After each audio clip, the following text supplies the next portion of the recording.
My wife left me for my family's accountant after I inherited $11 million, but when I discovered they both stole $1.2 million from me over 2 years. I sued them, recorded her confession, and now they face prison while she begs for forgiveness. I'm 31 years old. I work in real estate, and I need to tell this story because what happened a few months ago literally destroyed my 7-year marriage and almost ended my financial life. The truth is, I still have trouble believing all of this was real. Like, there are days when I wake up and think maybe it was a nightmare. But then I remember the divorce papers on my desk and the bank account that got cut in half. And yeah, it definitely happened. I guess I should start at the beginning, when I met Lauren in college, because that's where it all began. Although at the time, I thought I was living the start of my perfect love story, not the prologue to an elaborate scam that would last almost a decade. I met Lauren in my second year of college. She was a freshman, studying marketing or something like that. I came from a family with money, quite a bit of money, if I'm being honest. My parents had made their fortune in commercial real estate and had investments all over the place. But they always educated me to work hard and not depend completely on family money, that whole thing wealthy people do when they want their kids not to be useless. The thing is, Lauren didn't know anything about my financial situation when we met, or at least that's what I believed for a long time. We met at a fraternity party, one of those typical college parties where everyone's drunk and the music is terrible, and she was there with some friends laughing about something, and I thought, okay, this girl is different. She's got something. I approached her. We talked, and it was like we'd known each other our whole lives. You know what I mean? That kind of instant connection you feel with someone and you think it's destiny or something. What an idiot I was. Seriously. We started dating and everything was perfect for months. Lauren never asked for money, never asked me to pay for expensive things. In fact, she insisted on paying her share of the bills when we went out. And I thought, wow, I finally found someone who loves me for who I am, not for my last name or my bank account. Looking back, I should have seen it coming. All those signs I ignored because I was in love like an idiot. For example, she'd ask super casual questions about my family, like, what do your parents do? Where do they live? What kind of investments do they have? But she did it in such a subtle way that I thought it was just normal girlfriend curiosity, not that she was doing a complete financial investigation of my family. I also remember that once, like 6 months into dating, we went to dinner with my parents for the first time, and she was super charming with them, especially with my mother. And my mom later told me, Benjamin, that girl is special. You should take care of her. God, if my mother only knew. We got married 2 years after we met. I was like 23 years old, almost 24, and she was 22. The wedding was relatively small, like 150 people. Nothing super extravagant, although my parents did pay for everything because, well, they had the money and wanted us to have a good start. During the wedding preparations, Lauren met Thomas, the family accountant who managed the trust fund my parents had established for me when I was born. Thomas was like 40 years old at the time, married to Amanda, a super smart and successful lawyer, and they had a young daughter, Chloe, who must have been about 2 years old. Thomas and his wife came to the wedding, and I remember Lauren spent quite a bit of time talking to them, especially with Thomas, about finances and money management. And I thought it was great that my future wife wanted to understand our family finances, like, how responsible of her, right? How stupid that sounds now. After we got married, my parents updated the trust and added Lauren as a beneficiary, because obviously she was my wife and they wanted to make sure she was financially protected if anything happened to me. This is important. Keep this in mind. The trust was considerable. We're talking about several $1,000,000 in investments, properties, stocks, basically a lifetime's work from my parents. I received monthly distributions from the trust, enough to live comfortably but not extravagantly, because my parents wanted me to keep working and building my own career. Lauren got a job at a corporate marketing firm, and everything seemed to be going well.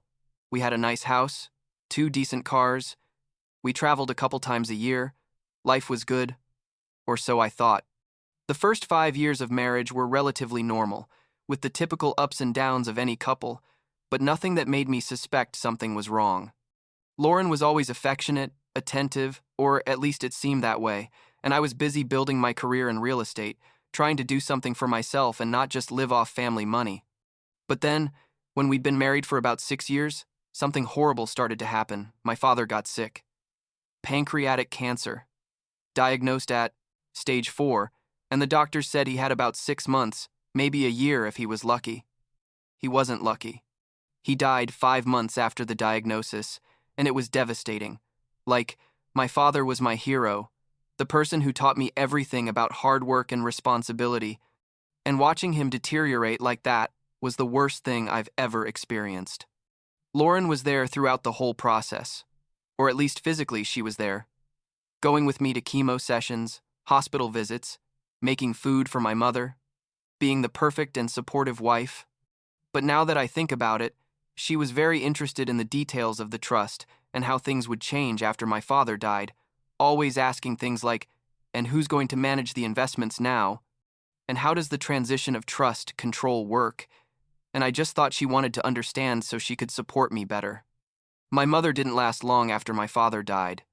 She got pneumonia like 4 months after my dad's funeral, and although at first it seemed like she was going to recover, her body just gave up.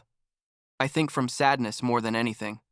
She'd been married to my father for 35 years and simply couldn't go on without him, so in the span of 6 months I lost both my parents, and it was like the floor disappeared from under my feet, you know?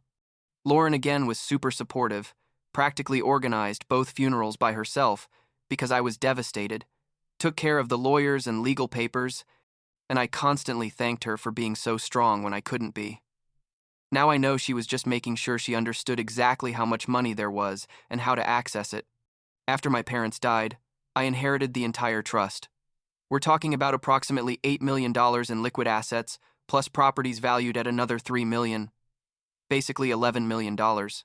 Thomas remained the trust administrator, and now that I was the sole primary beneficiary besides Lauren as secondary beneficiary for being my wife, he had to report directly to me on all investments and distributions. The first months after my parents' death were a blur. I was grieving, working on autopilot, and basically let Thomas handle everything because, well, he'd worked with my family for over 20 years, and I trusted him completely. Lauren also seemed to trust him. In fact, she started having regular meetings with Thomas to better understand the family finances, and I thought it was great that she was getting so involved. Like, what a responsible wife I have. Everything changed about 8 months ago, when we'd been married for 7 years. I got home from work one day. It was a normal Tuesday, around 6 in the evening, and Lauren was sitting in the living room with a suitcase next to her. I thought maybe she was traveling for work or something, but then she looked at me and said, "Benjamin, we need to talk." And I felt that emptiness in my stomach that you feel when you know something very bad is about to happen. She stood up, took a deep breath, and told me, "I'm leaving. I'm in love with someone else, and I don't want to be married to you anymore." Just like that, suddenly, without any prior warning, without any sign that things were wrong. I stood there like an idiot, literally couldn't process the words, and the only thing I managed to say was, "What? How? Since when? All those stupid questions you ask when they break your heart." And she told me, with a calmness that now seems terrifying to me, "I've been seeing someone for 2 years. I love him, and I'm going to live with him." Can you believe it? 2 years of an affair, and I had no fucking idea.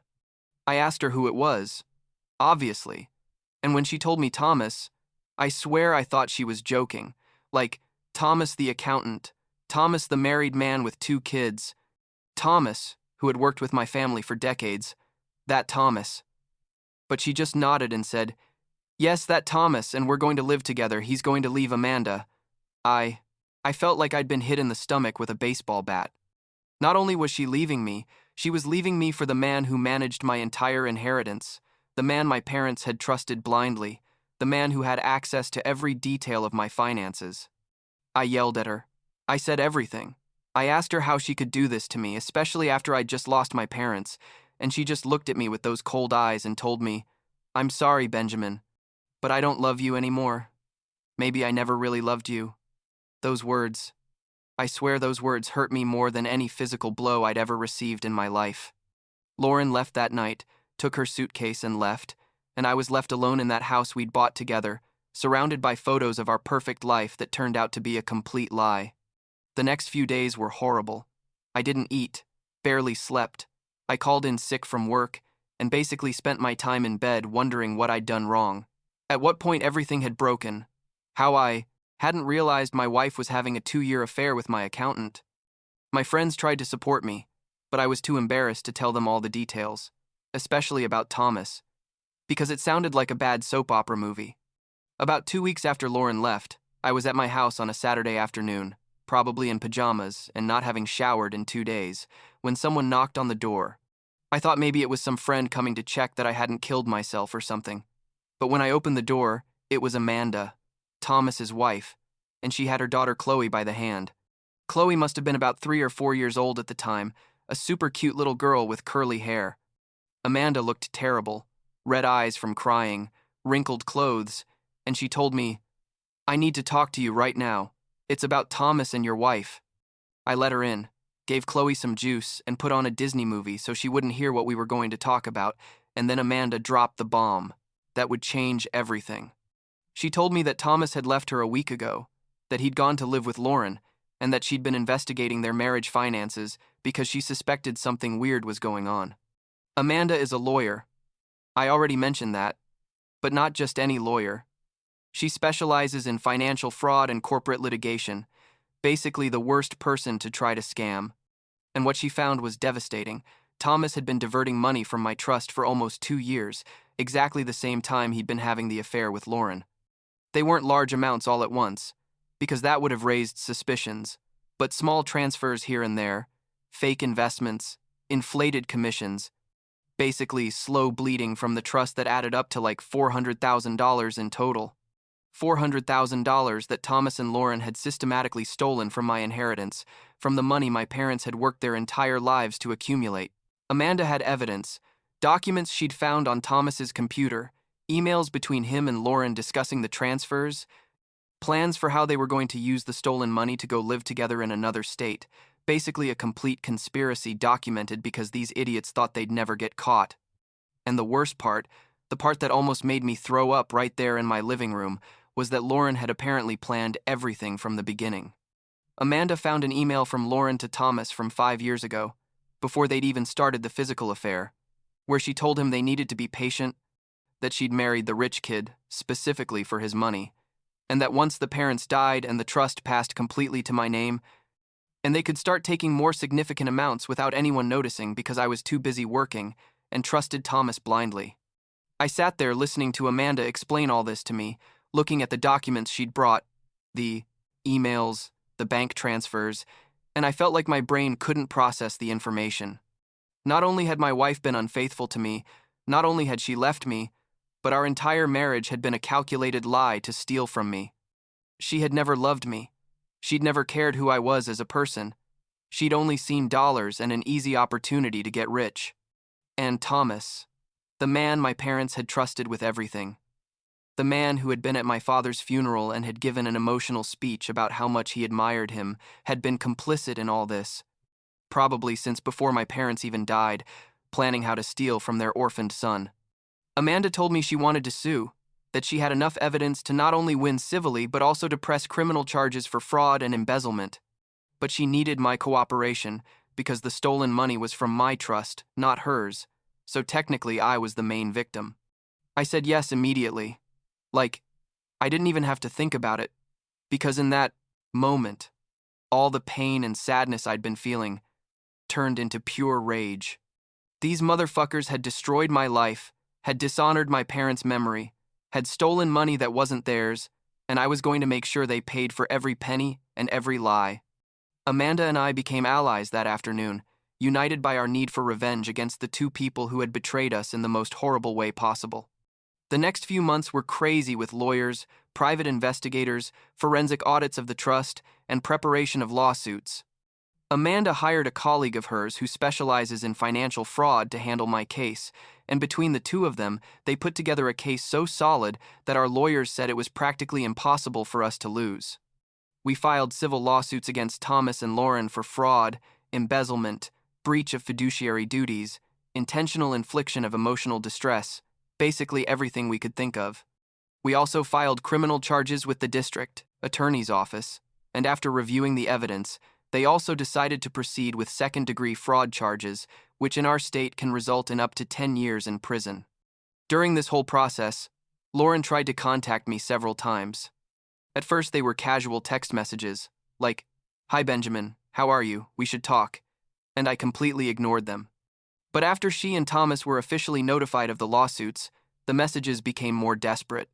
She'd call me crying, saying it was all a misunderstanding, that Thomas had manipulated her, that she didn't know what they were doing was illegal. Pure, obvious lies, considering we had emails from her planning exactly how to steal the money. One day she showed up at my house, literally arrived unannounced, knocked on the door, and when I opened it, she was standing there with tears in her eyes, wearing that blue dress she knew I liked, trying to look vulnerable and remorseful. She told me she'd made a terrible mistake, that she should never have left me, that Thomas had tricked her into believing I didn't love her, a whole dramatic story that sounded like she'd pulled it from a cheap soap opera script. And then came the good part. She told me that if I withdrew the lawsuits and let her come back, we could start over, forget everything that had happened, that she'd make it up to me by being the best wife in the world. Can you believe it? This woman thought that after systematically planning for years to steal from me and destroy my life, she could just cry a little, and I'd forgive her and withdraw the lawsuits that were going to send her to prison. I told her to leave, that if she showed up on my property again, I'd call the police, and she immediately changed her attitude, went from crying victim to furious bitch in like 2 seconds, yelling at me that I was going to regret it, that she was going to destroy me in court, that she had information about me she could use, basically empty threats from someone who knew she was completely fucked. Amanda was a strategic genius, honestly. She knew we needed more direct evidence of Lauren admitting her participation in the fraud scheme because although we had the emails, a good defense attorney could argue that Thomas had manipulated her or that she didn't fully understand what was happening. So Amanda came up with a plan that was risky, but brilliant. She asked a mutual friend of hers and Lauren's, someone Lauren didn't know was on Amanda's side, to invite Lauren for coffee and casually mention that she'd heard about the lawsuits. The friend wore a hidden recording device in her purse, completely legal in our state because only one-party consent is required to record a conversation, and during that coffee, Lauren basically confessed everything. The recording was pure gold. Lauren telling the friend exactly how she'd planned to marry me for money, how she'd seduced Thomas specifically because he had access to the trust, how they'd coordinated the fraudulent transfers, everything. The friend asked her if she didn't feel bad about what she'd done, and Lauren literally said, and I quote, because I listened to the recording like 1,000 times, "Benjamin is an idiot who never knew what he had. His parents were snobbish rich people, and that money should have been mine anyway for having to endure 7 years of boring marriage with a man who had no personality." Hearing those words, hearing the woman I'd loved with all my heart, with whom I'd planned to have children, with whom I thought I'd grow old, say those things about me was like getting stabbed. But it was also liberating in a way because it confirmed that nothing that had happened was my fault, that I hadn't done anything wrong except trust the wrong person. Amanda didn't waste time and sent a copy of the recording directly to the company where Lauren worked, along with a summary of the pending criminal and civil charges against her. They fired her in less than a week, supposedly for conduct inconsistent with company values, but we all knew it was because they didn't want to be associated with someone accused of fraud. Without a job and with legal bills piling up, Lauren started to really panic. She tried to contact me again, this time through her lawyer, proposing a settlement where she'd return her share of the stolen money in exchange for me dropping the charges, but Amanda convinced me not to accept any agreement that didn't include real criminal consequences for both of them. Thomas, meanwhile, was arrested about 3 weeks after we filed the criminal charges. They arrested him at his office, in front of his colleagues and clients, and the news spread fast in local financial circles because he'd been a respected accountant with important clients. His license was immediately suspended pending resolution of the case, which meant he couldn't work and had no income. Lauren had to use almost all her savings, which ironically included money stolen from my trust, to pay Thomas's bail, like $150,000, which left them basically without liquid cash. This is where things got really ugly in a way I didn't expect. About a week after Thomas got out on bail, he showed up drunk at Amanda's house, yelling that it was all her fault, that she'd pushed him into another woman's arms for being a cold and calculating bitch. His words, not mine. And that he was going to take custody of Chloe away from her so she'd see what it felt like to lose something valuable. Amanda called the police immediately. And when they arrived, they found Thomas trying to kick down the door, completely out of control. They arrested him again, this time for disturbing the peace and violating a restraining order that Amanda had obtained against him days before. But the worst part was that Chloe saw everything. The poor girl was traumatized, crying and asking why her daddy was yelling and why the police were taking him away. Amanda called me that night, completely devastated, telling me she didn't know how she was going to explain to Chloe what was happening, how she was going to protect her from the chaos Thomas had created. I went to her house immediately and spent like 3 hours helping her calm Chloe down, reading her stories, playing with her, trying to make her feel safe. And that's when something unexpected started. Amanda and I became not just legal allies, but also real friends. I understood her pain because Thomas had betrayed me as much as he'd betrayed her, and she understood mine because Lauren had destroyed my life as much as Thomas had destroyed hers. I started spending more time at her house, helping with Chloe, especially during the nights when the girl had nightmares and didn't want to sleep. And I guess we gave each other support in a way that no one else could give us. The first court hearing was about 2 months ago, and it was absolutely surreal. Lauren and Thomas walked in, together, holding hands, trying to present a united front, but they looked miserable. Lauren had lost like 10 pounds, had dark circles under her eyes, her hair looked unkempt, very different from the perfectly groomed woman she'd been during our marriage. Thomas looked worse, in a cheap wrinkled suit, several days beard growth like someone who hadn't slept well in months. Our lawyers presented the evidence, the emails, the bank transfers, Lauren's recorded confession, testimonies from other clients of Thomas who had started reviewing their accounts and were discovering similar discrepancies, basically an airtight case that left no room for doubt about their guilt. Their lawyers tried to argue that the transfers had been misunderstandings, that everything could be explained as accounting errors or legitimate investment decisions that simply hadn't worked out, but it was obvious that no one in that courtroom believed them. Not even they themselves seemed convinced of their own arguments. The judge reviewed the evidence and scheduled the trial for 3 months out, but commented that based on what he'd seen so far, the prospects didn't look favorable for the defendants, which is judicial language for saying they're completely fucked. After the hearing, as we were leaving the courthouse, Lauren tried to approach me again, but Amanda literally got between us and told her that if she didn't back off, she was going to add harassment to the list of civil lawsuits. The last few weeks have been strange. Like, I'm in this limbo waiting for the trial to start while trying to rebuild my life. Lauren and Thomas have basically lost everything. Their jobs, their savings, their reputation, and they're probably going to prison for several years if they're found guilty, which is almost certain according to our lawyers.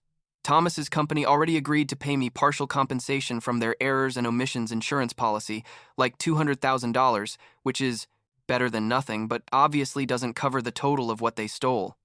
The rest, I'll probably never recover, because they already spent most of it on their lifestyle over the last 2 years.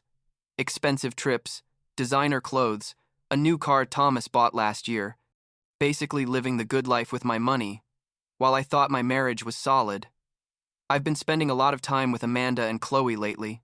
Honestly, Chloe has taken a liking to me and sometimes calls me Uncle Ben, which melts my heart because she's a super sweet girl who doesn't deserve any of this chaos.